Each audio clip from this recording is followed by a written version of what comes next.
Coming up next, from San Fran Freak Show, The Savage Nation. From Talk 910 KNEW. The Savage Nation. He has it all covered. Weekday afternoons, 3 to 7. Talk 910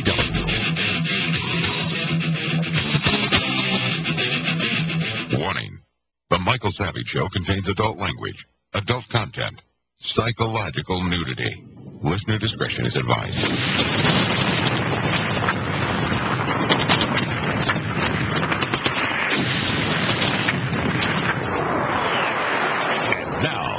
America's most exciting radio talk show, The Savage Nation. Here is Michael Savage.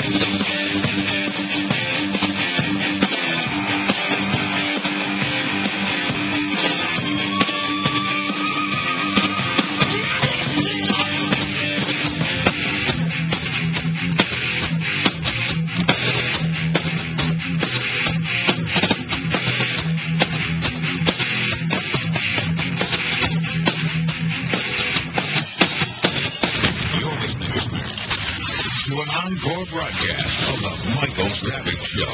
Found him to be tough, smart, very unsentimental. I think he's a practical person. And to the extent that there are common interests, like fighting terrorism, potentially nuclear proliferation, where he believes that working with the United States advances Russian goals, I think he can be a potential partner. When he believes, meaning Putin, that the U.S. will advance Russian goals, he, meaning Putin, can potentially be a partner. Now, what is that saying about our leader? He's saying that when the man he is meeting agrees that he can manipulate him, he'll be his partner. You hear this? See, this is what I mean by electing a college president, a professor to a presidency. He doesn't know the first thing about business. Businessman doesn't say to you, hey, if this guy thinks that he can make money with me or get an advantage over me, he'll be a good partner. Businessman says, well, both got to win here. He didn't say that, did he? That's because Obama has never created a business, run a business, met a payroll, doesn't know the first thing about what it means to be taxed, doesn't know what it means to go around government regulations to try to make a buck.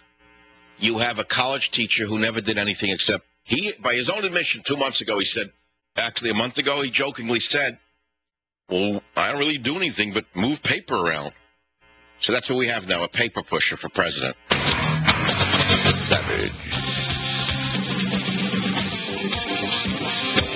You're listening to an encore broadcast of the Michael Savage Show. Now, over July 4th weekend, I read a biography of a real American, a true American, not a minstrel, not a newsman, not a comedian, but a real, wonderful, great American. And I'm going to read you a prologue to the man's biography, and I'm going to ask you if you know who he is. Here it is. He never fit the image of the American dashing soldier, handsome and suave. Instead, he was dark, brooding, and forbidding. He rarely smiled. He spoke even less. And when he did, his few words seemed to come out in a snarl. Women seated next to him at dinner said he could sit through the entire meal and not utter a single syllable. Surly, tactless, and with a lifeless, moist cigar constantly locked between his teeth, he was the prototype of the brutal and human militarist. Most people found him frightening. For the first person who guesses who I have just described, a free copy of Psychological Nudity and or Healing Children Naturally will go out to you. I am talking about a very famous American who we should celebrate today because he was the man who, amongst others in World War II, distinguished himself. And there were many distinguished men in World War II, yet he was one of the greatest of all national heroes. Soon after World War II, scathingly destroyed by the vermin in the media, particularly the left-wing scum-sucking. Well, let's stop using scum-sucking pig. That's too high for I.F. Stone. I.F. Stone, lauded by the radical left, was closer to a coelenterate than any human being. If you read a book in college called Animals Without Backbones, you'll know what a coelenterate is. It is actually one of the lower classes of animals without backbones. But this liberal piece of coelenterate tissue, I.F. Stone, called this great American caveman and a jet bomber.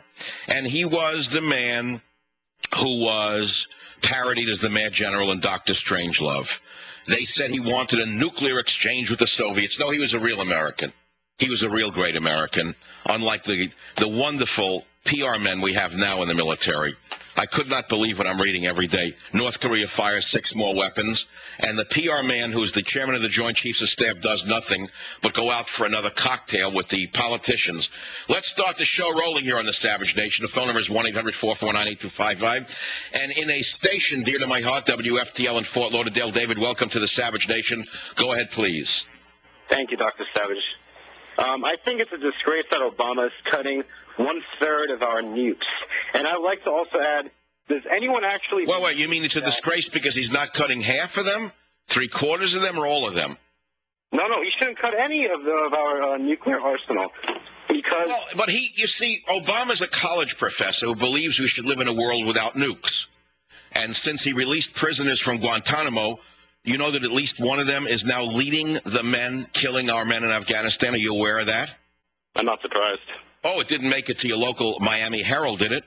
The Miami Herald didn't report that one of the men released from Gitmo is now a commander in Afghanistan, leading the radical Islamists in killing our Marines in southern Afghanistan. That didn't make it to the L.A. Times, New York Times, Chicago Tribune, L.A. Times, whatever? All aboard? I guess not. Not from what I've read. Thanks, David. We have a winner. We have a winner on line 6. Bill out of New York, WOR. No further calls on who it was. Who was I describing in that book? That'd be the late, great General Curtis LeMay. Bingo! Play a sound for that one, guys. Get something professional that shows we got a winner. That's good. We got a winner.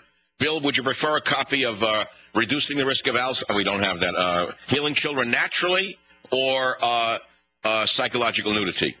I'll go with Psychological Nudity. Bingo! You get a free copy of Psychological Nudity, which I'm going to reprint because we're out of them again. No bookstores, no distributors, no promotion, no television shows, no radio shows. Back to about the 4th printing. Just shows you what my audience can be. Now, I want to go back to the wonderful book, LeMay, The Life and Wars of General Curtis LeMay, Warren Kozak. Here's a man who started out in a very poor farm in Ohio, had to take control of help his family out when he was 8 years old. He had no connections in the military, unlike the military of today, where you get ahead if you know somebody. The man began with nothing. He rose from obscurity. He had no social graces. He had no old boy connections, never went to West Point, bad lineage, and he became America's most innovative and controversial military commander. Curtis LeMay was a national hero. He was celebrated in victory parades and on the cover of Time magazine in 1945.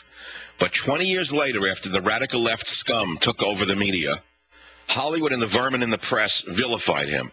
In fact, the low-life Salenter at I.F. Stone, the hero of Obama and the leftists, called him the caveman in a jet bomber. And yet he was the man who understood what war was. He was the man who started by flying bi-winged open cockpit planes in the 20s, and he wound up commanding America's post-war fleet of giant B-52 bombers, and he ended his career in an age of intercontinental nuclear missiles. I want to tell you something else I read about him. Here was a man who, unlike the chairman of the Joint Chiefs of Staff or the admirals or the generals of today, led his men into combat by flying point in every bombing mission. He insisted on flying the lead airplane into flak. The men followed him. You understand what I'm saying to you? Look what happened to America now. We have PR men running everything, and that's why we are not winning anything. We have nothing but fakers in usher uniforms. But LeMay was the man. LeMay was the man who helped turn the bombing effort over Europe from an ineffective and costly failure into a success. LeMay was the architect behind the firebombing of Tokyo and 64 other Japanese cities. Now you say, that's terrible. He killed innocent Japanese. Well, it is terrible. But you see, those of you who hate Americans don't understand that if LeMay had not ordered the deaths of these civilians, over 1 million Americans would have died taking the Japanese homeland. That's an established fact that everybody in the war business has acknowledged, left, right, and center. No one else comes close to this man, not Ulysses S. Grant, not William Sherman, not George S. Patton, in terms of the number of civilians that were killed under his direct command, over 300,000, perhaps as 500,000. And why did that happen? Was he a bloodthirsty warmonger who hated humanity? according to his biography.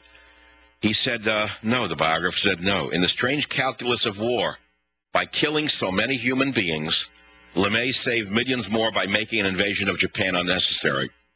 He said most people would not want to make that kind of decision, killing vast numbers of human beings in order to save even more. It requires someone with a ruthless sense of realism, and if anything, Curtis LeMay was a realist. That's what the biographer says. Now, I want you to hear something I read that really struck me at stake. He said, "I'll tell you what war is about," he once told Sam Cohen, the inventor of the neutron bomb. And I want to make a side note.